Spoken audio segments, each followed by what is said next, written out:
Huh, so people apparently like this kind of stuff. Well, I can't say I'm not surprised. Everyone has their stereotype that they either like or dislike. I guess that means Impy gets to write more of the script for me, gets to send it off to me, and I get to read it for you all to hear my charming voice. Personally, Impy likes himself a good snake Pokemon, but this isn't what about Impy likes. It's about the stereotypes within the Pokemon games, and more specifically the trainer stereotypes we all fall under because we use a particular Pokemon. Now, before we begin, let me just remind you all of 3 rules. 1, this is not to be taken seriously. As always, you are hearing what the general stereotype a trainer is because they use a single Pokemon, and are hearing all this from a voice of a yellow pony wearing a Ushanka who is reading a script written for him by a fedora-wearing Reshiram. 2, I am the voice actor, not the voice of Impy. You all know what he sounds like. My voice is 10 times sexier than his. So if you don't like what I'm saying, he's the image of tactical knowledge, so go ahead and direct your blames at him.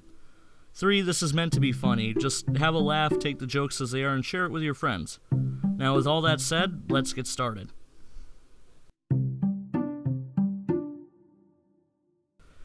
Admit it, you made fun of that one girl in school and said she'd never get a boyfriend. Well, this is the fate you suffer because of that. Also, you made fun of this Pokemon's trainer and said they'd never win a battle against you. Well, this is also the fate you suffer. Now, not only is she on the other team and staring you down with a super overpowered strategy that could rip you apart, she's also got a trainer that has become hardened from so many battles that nothing you do will faze him. After she kicks your butt first, her trainer will rub in the salt you deserve. What I'm saying is, don't intimidate this Pokemon because trainers who use this are impossible to intimidate. Overused joke is overused, Impy.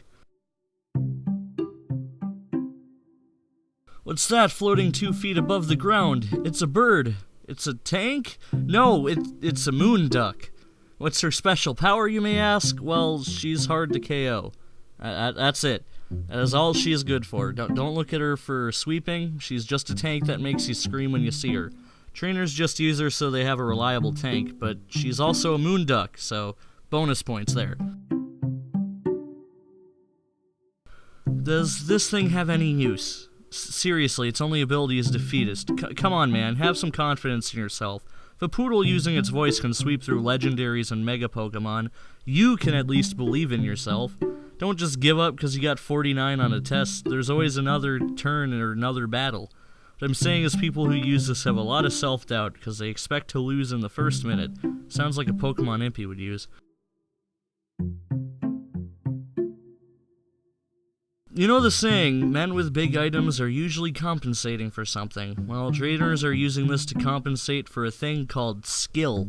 You can throw this thing against virtually anything and usually come out on top, or at least dead even. And the skill level on it isn't even that impressive. Just give a Groudon a red orb and boom, you got the more power and strength than most megas. Then you come up against that one guy who actually uses it skillfully, and then you go into your corner, curl up, and cry for a few hours because you were helpless. The people who use this can relate to the one American soldier as his first-generation Bulbasaur card, laminated and sitting in his helmet while in the field.